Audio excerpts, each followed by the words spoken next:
आप में चाहे कितना भी टैलेंट क्यों न हो, लेकिन प्रैक्टिस और कोशिश के बिना सब कुछ बेकार ही होता है। नमस्कार दोस्तों, मैं ज्योतिष आचार्य वासुदेव मिश्रा आपका अपने चैनल मिरेकल ऑफ एस्ट्रोलॉजी में हार्दिक स्वागत करता हूं। दोस्तों, आज का यह ज्योतिष का कार्यक्रम आप लोगों के लिए यानी कि मीन राशि वालों के लिए बेहद ही ज़्यादा खास और विशेष कार्यक्रम साबित होने वाला है। आज बात करेंगे न्याय और कर्म फलदाता शनिदेव के अस्त गोचर प्रभाव के बारे में।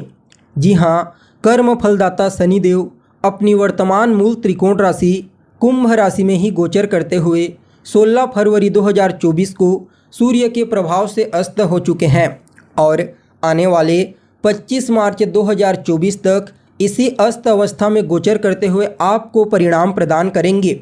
उसके पश्चात पुनः 25 मार्च को कुंभ राशि में उदित हो जाएंगे। देखा जाए तो किसी भी ग्रह का सूर्य की रश्मियों के द्वारा अस्त होना बिल्कुल भी ठीक नहीं माना जाता, क्योंकि जब भी कोई ग्रह सूर्य से अस्त होता है तो वह ग्रह परिणाम देने में सक्षम नहीं होता। लेकिन शनि और बुध, इन दोनों ग्रहों के लिए यह सिद्धांत लागू नहीं होता। क्यों? क्योंकि यह दोनों के दोनों ग्रह सम्राट सूर्य के पुत्र हैं और जब कोई पुत्र अपने पिता के पास होता है तो वह कमज़ोर नहीं अपितु बलवान माना जाता है और ऐसा ही इनके साथ देखने को मिलता है। जी हाँ, जब शनि और बुध दोनों में से कोई भी ग्रह सूर्य के करीब आकर के सूर्य के प्रभाव से अस्त होता है तो उनके बल में कमी नहीं बल्कि वृद्धि हो जाती है, क्योंकि जैसे ही सूर्य के करीब आकर के बुध और शनि अस्त होते हैं वैसे ही सूर्य का बल इन्हें प्राप्त हो जाता है और यह अपना श्रेष्ठ परिणाम प्रदान करते हैं। तो ऐसे में शनिदेव का यह जो अस्त काल है आपके लिए कुछ मामलों में अभिशाप नहीं बल्कि वरदान की तरह कार्य करेगी।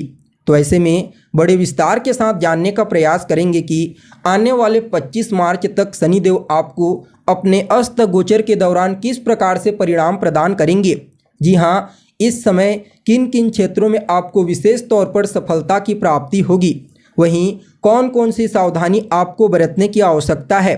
साथ ही साथ शनिदेव के इस अस्त गोचर प्रभाव को और ज़्यादा बेहतर और श्रेष्ठ परिणाम देने वाला बनाने के लिए क्या उपाय आपको करना चाहिए, इन तमाम प्रकार के प्रश्नों के उत्तर आज के इस कार्यक्रम में आपको बताने वाले हैं। इसलिए कार्यक्रम को बिना मिस किए अंत तक देखने का प्रयास कीजिए। और अगर आप अपनी जन्म कुंडली पर हमसे परामर्श लेना चाहते हैं तो डिस्क्रिप्शन बॉक्स में और वीडियो के अंदर आपको हमारा व्हाट्सएप नंबर मिल जाएगा, जहां से आप व्हाट्सएप करके अपनी जन्म कुंडली का विस्तार पूर्वक अध्ययन करवा सकते हैं। देखा जाए तो यहाँ पर शनिदेव को सिर्फ सूर्य के द्वारा ही नहीं बल्कि मंगल, गुरु के द्वारा भी विशेष रूप से बल की प्राप्ति होगी। क्यों? क्योंकि इस समय मंगल शनिदेव की दूसरी राशि मकर राशि में उच्च अवस्था में गोचर कर रहे हैं। फलतः मकर राशि में गोचर करने वाला मंगल कुंभ राशि में गोचर करते हुए शनि के बल में विशेष रूप से वृद्धि कर देंगे और देवगुरु बृहस्पति जो वर्तमान समय में मेष राशि में गोचर कर रहे हैं, शनिदेव देवगुरु बृहस्पति के साथ तीसरे 11वें यानी कि लाभ का संबंध बनाएंगे। तो ऐसे में आप समझ सकते हैं कि यहाँ पर शनि को सिर्फ सूर्य के द्वारा ही नहीं बल्कि मंगल और गुरु के द्वारा भी बल की प्राप्ति हो रही है। फलतः शनिदेव का यह अस्तकाल भले ही आपको बाहरी दृष्टिकोण से नकारात्मक लगे, लेकिन कुछ मामलों में अत्यंत ही श्रेष्ठ परिणाम प्रदायक साबित होगा। वैसे तो शनिदेव को मूल रूप से कर्म फलदाता कहा जाता है, लेकिन यह हमारे जीवन के विभिन्न पहलुओं को प्रभावित करते हैं। जी हाँ, काल पुरुष की कुंडली में शनिदेव को कर्म और आय पर अधिकार दिया गया है। तो ऐसे में अगर जन्म कुंडली में शनिदेव बलवान होते हैं तो जातक अपने जीवन में कार्य क्षेत्र और पैसों को लेकर कभी चिंतित नहीं होता। कहने का तात्पर्य यह है कि जातक को उसके जीवन में श्रेष्ठ कर्म मिलता है और जब श्रेष्ठ कर्म मिलता है तो आय भी मजबूत होती है। फलतः उसके जीवन में किसी भी प्रकार की समस्या नहीं होती। जब कुंडली में शनिदेव बलवान होते हैं तो जातक अनुशासित होकर न्यायप्रिय तरीके से जीवन जीता है और व्यक्ति के डिसीजन लेने की क्षमता भी काफ़ी मजबूत होती है। इसलिए चाहे जन्म कुंडली हो या फिर गोचर कुंडली, शनिदेव का बलवान होना बेहद ही आवश्यक माना जाता है। तभी जाकर के वह अपना सर्वश्रेष्ठ परिणाम दे पाते हैं। देखा जाए तो आप लोगों के लिए यानी कि मीन राशि वालों के लिए शनि महाराज आपके एकादश और द्वादश भाव के स्वामी बनते हैं और इस समय आपके द्वादश भाव में ही यानी कि 12वें भाव में ही सूर्य के प्रभाव से अस्त हो चुके हैं। तो ऐसे में 12वें भाव में शनि का अस्त होना कुछ मामलों में आपको बेहतर परिणाम देगा, तो कुछ मामलों में आपको सावधानी बरतनी है।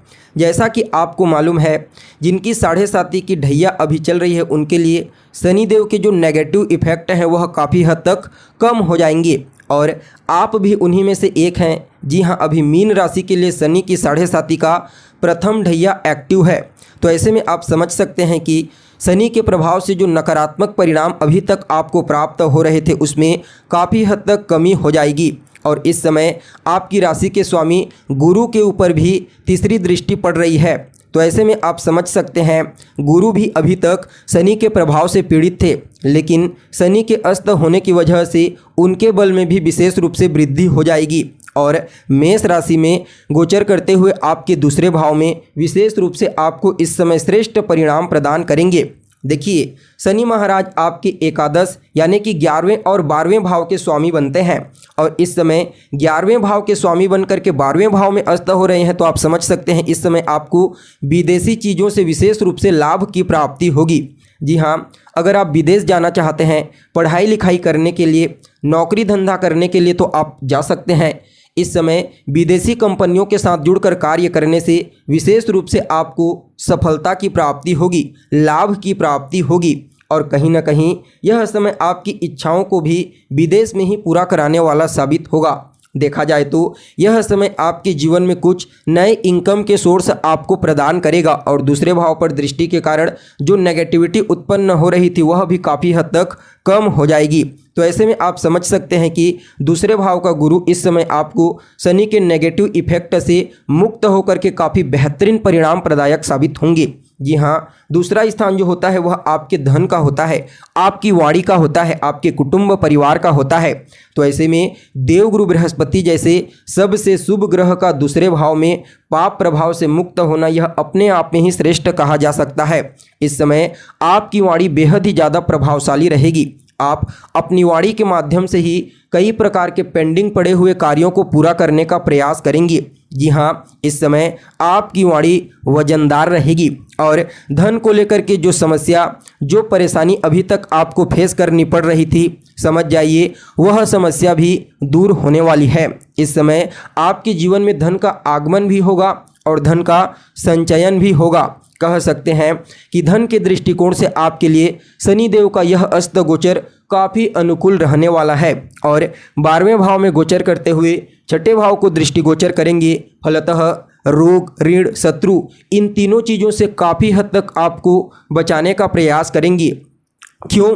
क्योंकि सूर्य और शनि दोनों के दोनों सॉल्यूशन के कारक ग्रह कहे जाते हैं और छठे भाव पर जब इनकी दृष्टि पड़ेगी तो फिर कहना ही क्या, यह हर प्रकार से आपको इन तीनों चीज़ों से यानी कि रोग, ऋण और शत्रु से बचाने का प्रयास करेंगे। अगर आपको पुराने समय से कोई समस्या थी तो उस समस्या से आपको मुक्ति मिलेगी। अगर आपके ऊपर कोई कर्जा है, कोई ऋण है, तो समझ जाइए धन का आगमन आपके पास होगा जिससे आप अपने कर्जे को चुका पाएंगे और इस समय आप हर प्रकार से अपने शत्रुओं के ऊपर भारी पड़ोगे। कुल मिलाकर के आप सभी मीन राशि वालों के लिए यह समय काफ़ी अनुकूल रहने वाला है।